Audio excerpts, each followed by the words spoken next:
I was born Elizabeth Ryan, August 16th, 1950, in Northern Dutchess Hospital. Dr. Thompson did house calls back then if you were sick, but he had started to deliver the modern way in the hospital in Rhinebeck. My parents were Janet Scott Campbell Ryan, and my dad was Gerard Francis Ryan, descendants of Scotch-Irish immigrants. Mom grew up in Goshen, New York, Dad in a Brooklyn brownstone area. They bought 3 acres with a stream on Field Road with Dad's GI Bill from a man named Ovi Hansen, who was selling properties in Milan in the early 1940s. Growing up in Milan fostered an appreciation for the natural world, environmental issues at an early age. My family were recyclers. They were conservationists very early on, probably because they were from the Depression era. We were raised to appreciate the natural world around us, and at the time I don't think I realized, what a beautifully wild, place Milan really was. We had an abundance of bobcats and porcupines about. Our streams are beautiful. We had natural hillsides. I can remember in the wintertime, you didn't have to go too far to sleigh ride. There was always a steep hill around. When the winters got really cold, before I learned to ski in college, we would put on our ice skates and we would actually skate down the frozen hills on crusty hard ice, hoping that you didn't break through, and cause damage. When we were young, our neighbors were the Jacobys. The farmers for the Jacobys were Jenny Myers and her husband Ellie Johnson and their son Skip, who were our friends. We would get a pail of raw milk from Lee Jacoby's farm on the way in from church on a Sunday morning. We raised our own garden and raised our own vegetables. We composted, and we played locally at my godparents' farm, which was the Blow farm at the end of Field Road where it comes out on Bull's Head. My life revolved around riding my bicycle all over Milan at a very early age with my 3 sisters, 2 older sisters and 1 younger. We were all close in age. Only 5 years span between us, from the oldest to the youngest. That was called World War II is Over. Dad's back. We played in the hay lofts, and I even climbed up in silos, and that was what we did for fun. And then when I went to school in Pine Plains and Seymour Smith, I became involved in sports, and school was a very important part of our lives because we had 1 car. My dad would go to work in Poughkeepsie at Schatz Federal Bearing at one point, and I think Sedgwick. His dream was to get into a company in the early 50s that everybody wanted to go to work for, and it was a new and upcoming company, and everyone said if you got a job at IBM, you would be set for life.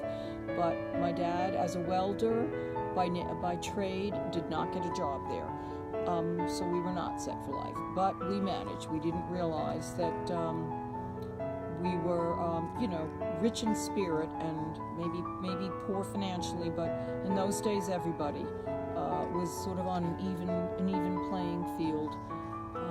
School was a very important part of my life. I played field hockey in high school and soccer. Rodney Bathrick, my bus driver, was only a few years older than me, fell in love with one of my high school classmates, Diane, and they married and were married for many years. And Rodney, if we had an away game in Rhinebeck or Red Hook, would drop us off at the top of Field Road out by the Parkway Diner, and we would walk in with our hockey sticks over our shoulders on a cold November night. And if we were lucky, my dad, coming up from Poughkeepsie with the only car, would realize it was getting dark and would meet us about halfway at Lee Jacoby's farm. And it was nice to get a ride home and get warm and have my mother's pot roast or stew. Yep, that was another thing. We had lots of opossums. They used to come up on, which they do now in my backyard in Milan. They used to come up on the back porch, and they loved my mom's leftovers.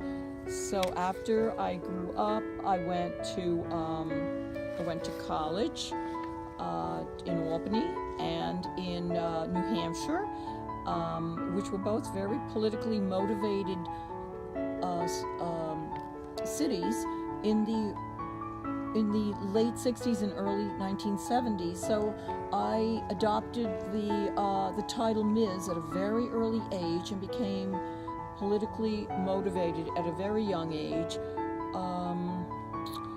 Title IX was just starting when I was getting out of high school, but I was fully aware that women were not getting an even shake, and I became, very, very involved and active in that at a young age, very, very much so. I prefer to be called Nanny Madam now, but in those days I enjoyed being called a Ms. I retired from Red Hook High School after 33 years of teaching high school business education in several different high schools in the Ulster and Dutchess County area. Business education had been pushed aside during those years, so it became harder and harder to keep the business departments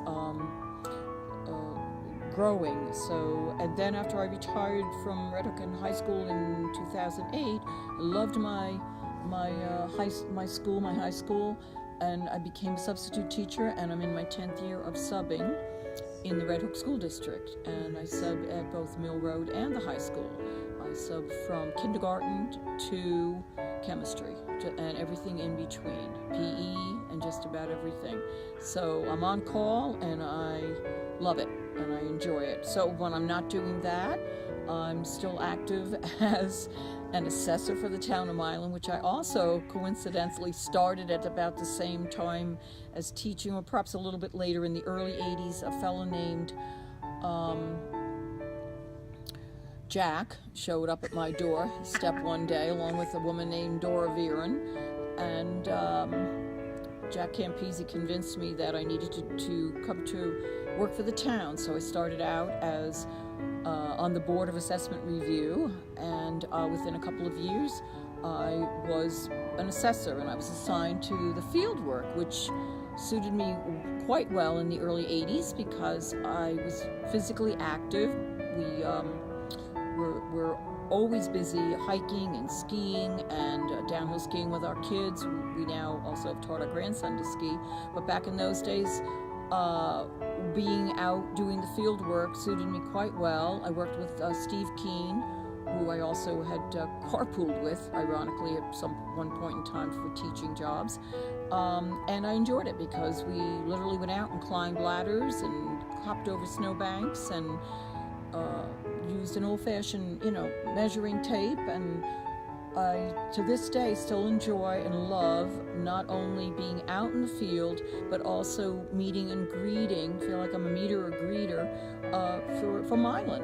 So I still really love working out in the field, to get out, get some fresh air, and at the end of a long day, it's a job well done.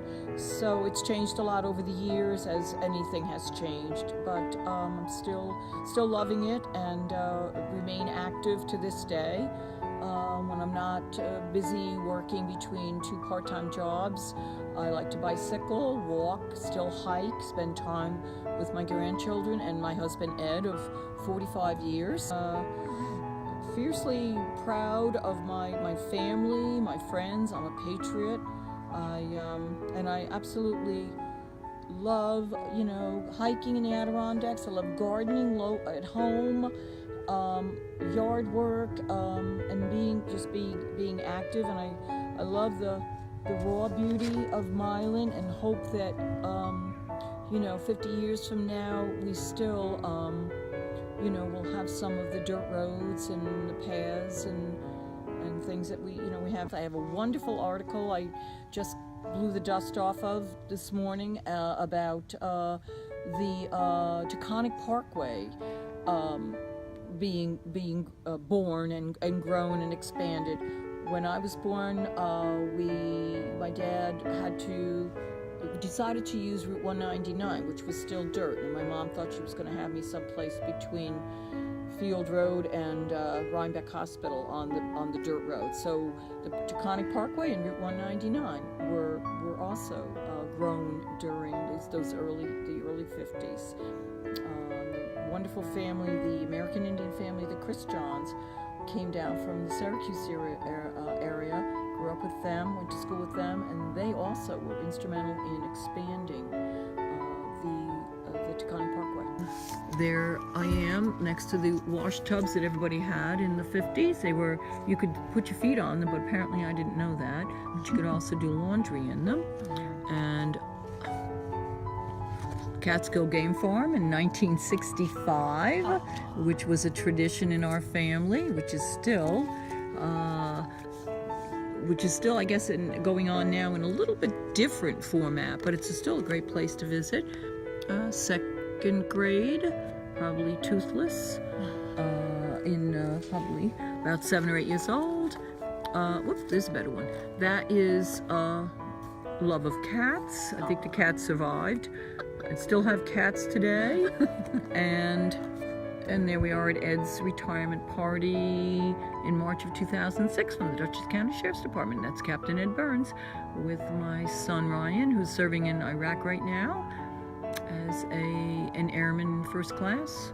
He's a science teacher and an environmentalist and a biologist and a part-time airman for the out of Stewart.